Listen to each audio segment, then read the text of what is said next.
गुजरात के डभोई में कांग्रेस नेता सिद्धार्थ पटेल अपनी धर्मपत्नी के साथ मतदान करने पहुंचे। कांग्रेस के नेता और पूर्व कांग्रेस विधायक सिद्धार्थ पटेल ने डभोई के साइंस कॉलेज स्थित मतदान केंद्र पर धर्मपत्नी विराजबेन के साथ आम आदमी की तरह कतार में खड़े रहकर मतदान किया। उन्होंने कहा कि लोकतंत्र महापर्व मनाने के लिए वे यहां आए हैं।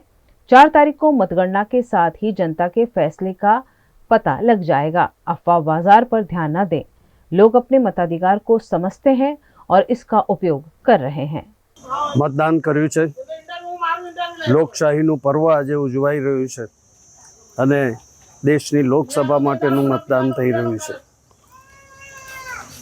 મને વિશ્વાસ છે કે દેશના સૌ મતદારો દેશની લોકશાહીને બચાવવા માટે જે મૂળભૂત પ્રશ્નો અત્યારે અસર કરી રહ્યા છે એના નિરાકરણ માટે અને અધિકાર અને ન્યાય માટે મતદાન કરશે। જંગી મતદાન થાય અને સૌને મતના અધિકારનો ઉપયોગ કરવા માટેની અપીલ કરું છું।